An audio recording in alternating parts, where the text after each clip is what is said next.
Senhor Biologia.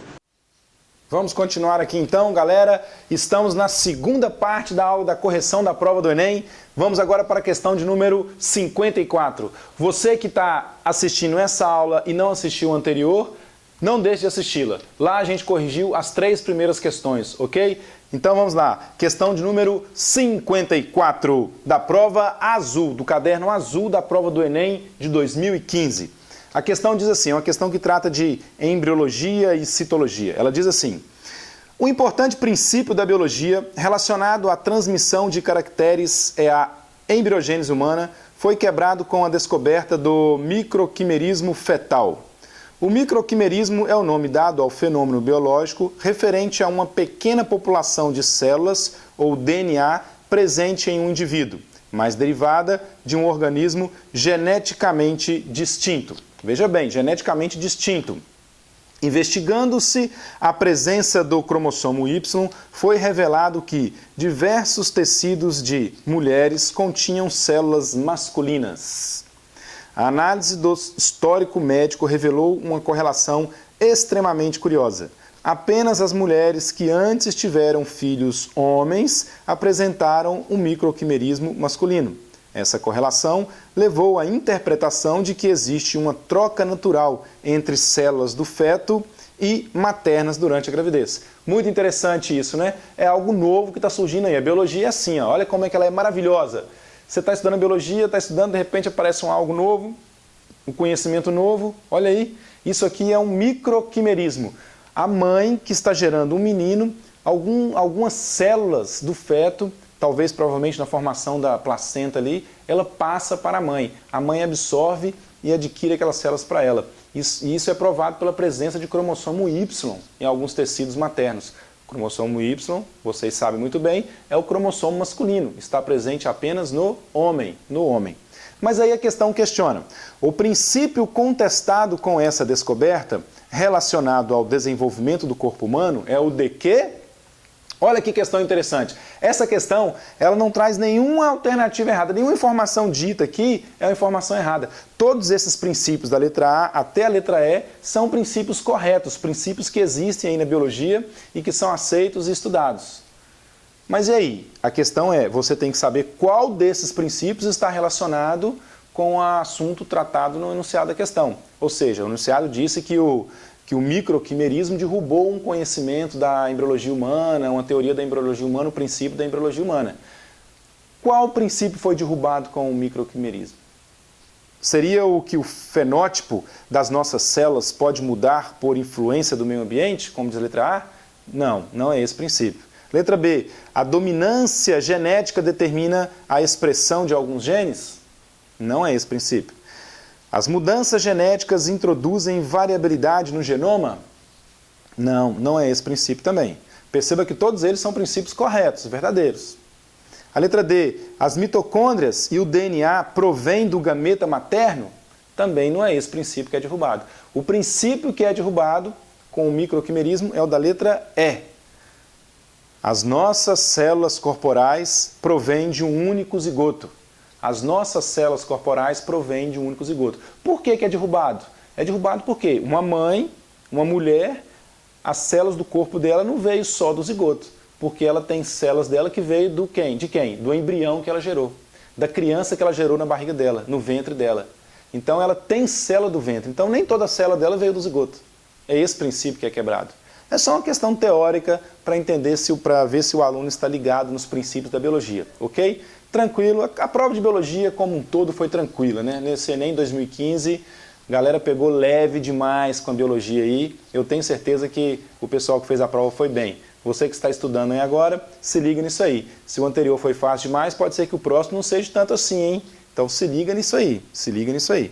Vamos seguindo então, pulando algumas questões, vamos para a questão de número 56, que também é uma outra questão de biologia dessa prova do Enem. Lembrando, estou com o caderno azul, ok?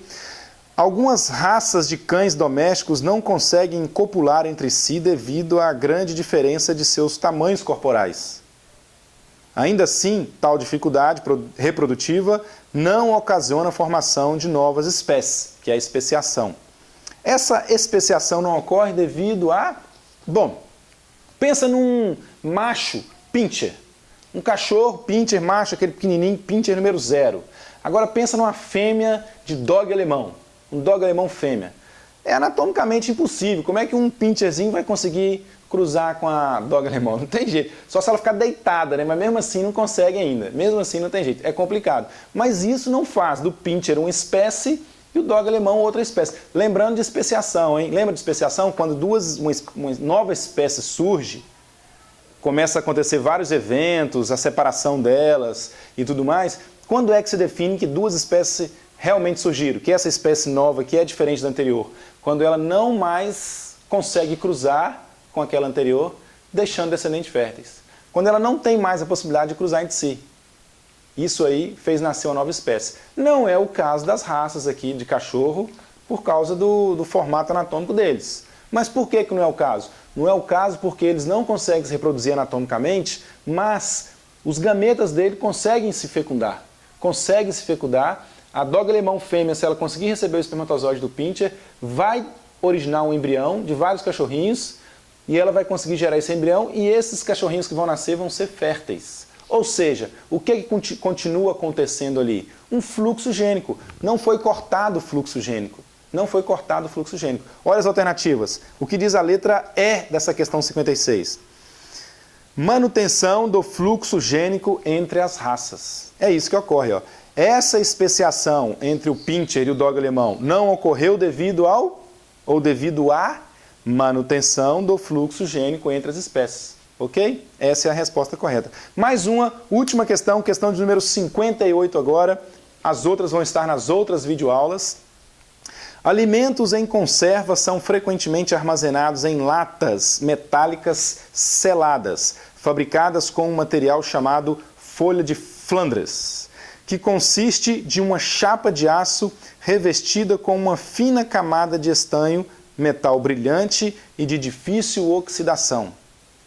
É comum que a superfície interna seja ainda revestida por uma camada de verniz à base de epóxi. Embora também existam latas sem esse revestimento, apresentando uma camada de estanho mais espessa. Veja bem, então é assim que é uma lata. Você vai no supermercado comprar, por exemplo, uma lata de ervilha, uma lata de milho verde, a consistência dela, o material dela tem isso. Tem o aço, um revestimento de estanho e algumas ainda o verniz. A maioria tem esse verniz. E aí a pergunta é, comprar uma lata de conserva amassada no supermercado é desaconselhável porque o amassado pode... Veja bem, galera, aqui a questão fala da lata amassada. Não confundir quando você for comprar uma lata e ela estiver estufada. Uma lata estufada é sinal de que houve uma proliferação de bactéria, o Clostridium botani ali, uma bactéria anaeróbica, conseguiu se proliferar dentro daquele alimento que está fechado na lata, produziu gases e o gás estufou a lata. Então a lata estufada é um sinal disso. Se você comer um alimento desse, que está contaminado por essa bactéria, você pode desenvolver o botulismo. Muito perigoso isso aí. Mas não é o caso aqui. A lata não está estufada, ela está amassada. Qual o problema de estar amassada então? O problema é mecânico, não é químico, não é biológico, é mecânico. Por quê? Porque quando você amassa a lata, essa proteção de estanho pode ser rompida. Pode ser rompida, pode entrar em contato com aço, ele começar a corroer e liberar o quê? Liberar, olha só as alternativas. Letra A. Alterar a pressão no interior da lata, promovendo a degradação acelerada do alimento. Não é isso. A lata em si não vai promover a aceleração da degradação do alimento. Não. A letra B. Rompe a camada de estanho, permitindo a corrosão do ferro e a alteração do alimento. Esse é o problema. A corrosão do ferro lá presente na liga, né, que é o aço, pode levar o quê? Levar a alteração do alimento. Esse é que é o problema. Na prova azul, no caderno azul aqui da prova do Enem, a resposta é a letra B de bola. Ok? Então, muito cuidado com latas amassadas em supermercado. Ok, galera? Temos mais algumas questões, mas fica para a próxima aula. Se você gostou por enquanto, vai aqui, dá uma curtida. Isso é importante para mim. Compartilha com seus amigos e não deixe de assinar o canal. Assinando o canal, você vai acompanhar todas as aulas, porque você vai receber no seu e-mail um aviso do YouTube que que nova aula foi postada, ok? Um abraço para vocês, fui, tchau!